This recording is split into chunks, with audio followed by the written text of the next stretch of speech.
One of the great things is that we do not have to know how. All we need is willingness.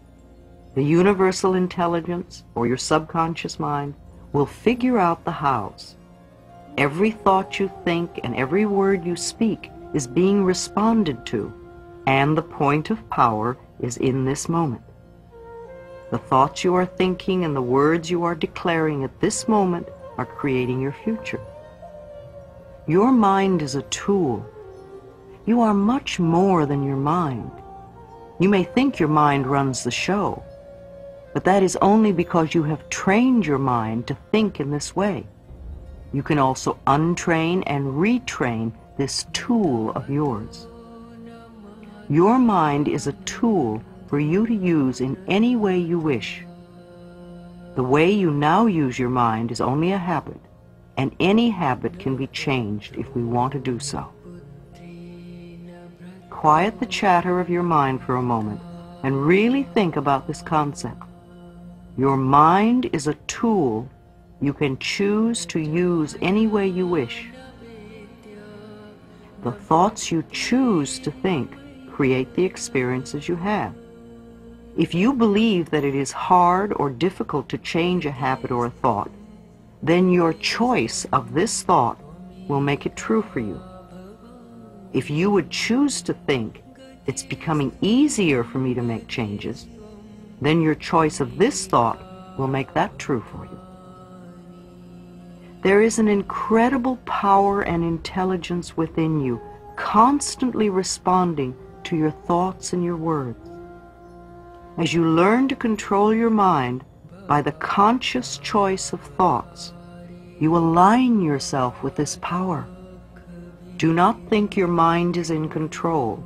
You are in control of your mind. You use your mind. You can stop thinking those old thoughts. When your old thinking tries to come back, saying it's so hard to change, take mental control. Tell your mind, I now choose to believe it is becoming easier for me to make changes. You may have this conversation with your mind several times before it will acknowledge that you are in control and that what you say goes.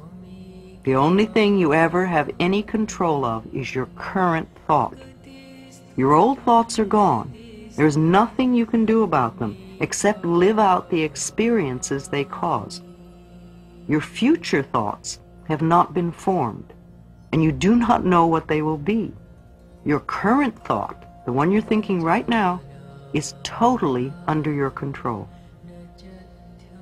You know, if you have a little child who has been allowed to stay up as late as it wishes for a long time, and then you make a decision that you now want this child to go to bed at 8 every night, what do you think the first night will be like?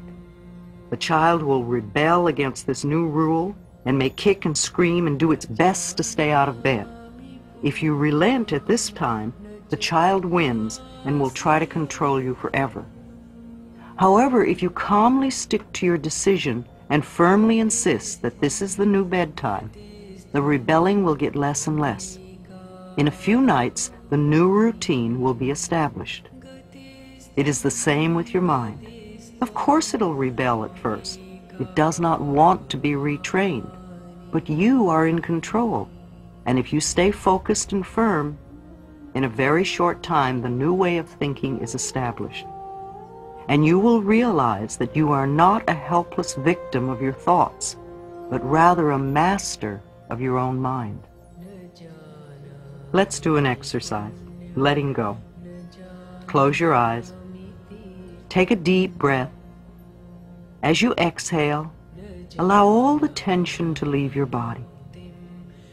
Let your scalp and your forehead and your face relax. Let your tongue and your throat and your shoulders relax. Let your back and your abdomen and your pelvis relax. Let your breathing be at peace as you relax your legs and feet. Is there a big change in your body? Notice how much you hold on. If you are doing it with your body, You're doing it with your mind. In this relaxed, comfortable position, say with me, I am willing to let go. I release all tension. I release all fear. I release all anger. I release all guilt. I release all sadness. I let go of all old limitations. I let go, and I am at peace. I am at peace with myself. I am at peace with the process of life. I am safe. Repeat this exercise several times. Feel the ease of letting go. Repeat it whenever you feel thoughts of difficulty coming up. It takes practice for the routine to become a part of you. Chapter 7, How to Change. I cross bridges with joy and with ease. I love how-tos. All the theory in the world is useless unless we know how to apply it and make a change. I have always been a very pragmatic, practical person with a great need to know how to do things.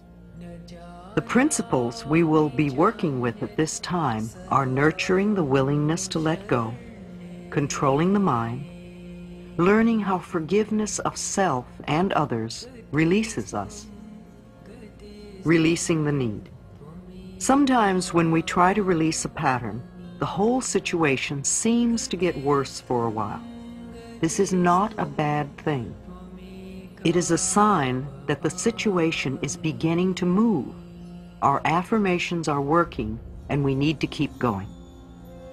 Example, we are working on increasing prosperity, and we lose our wallet. We are working on improving our relationships, and we have a fight.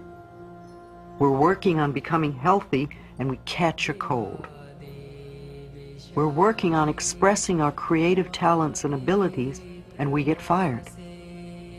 Sometimes the problem moves in a different direction, and we begin to see and understand more. For example, let's assume you are trying to give up smoking, and you are saying, I am willing to release the need for cigarettes. And as you continue to do this, you notice your relationships are becoming more uncomfortable. Don't despair. This is a sign of the process working. You might ask yourself a series of questions like, am I willing to give up uncomfortable relationships? Were my cigarettes creating a smoke screen so I wouldn't see how uncomfortable these relationships are? Why am I creating these relationships? You notice that the cigarettes are only a symptom and not a cause. Now you are developing insight and understanding that will set you free. You begin to say, I am willing to release the need for uncomfortable relationships. Then you notice the reason you're so uncomfortable is that other people always seem to be criticizing you. Being aware that we always create all of our experiences, you now begin to say, I am willing to release the need to be criticized. You then think about criticism, and you realize that as a child, you received a lot of criticism. And that little kid inside of you only feels at home when it's being criticized. Your way of hiding from this had become creating a smokescreen. Perhaps you see the next step as affirming, I am willing to forgive. And as you continue to do your affirmations, you may find that cigarettes no longer attract you, and the people in your life no longer criticize you. Then you know you have released your need. This usually takes a little while to work out. If you are gently persistent and are willing to give yourself a few quiet moments each day to reflect on your process of change, you will get the answers. The intelligence within you is the same intelligence that created this entire planet. Trust your inner guidance to reveal to you whatever it is you need to know. In a workshop situation, I would have you do the following exercise with a partner. However, you can do it equally as well using a big mirror. Think for a moment about something in your life you want to change. At the mirror, look into your eyes and say aloud, "I now realize that I have created this condition, and I am now willing to release the pattern in my consciousness that is responsible for this condition."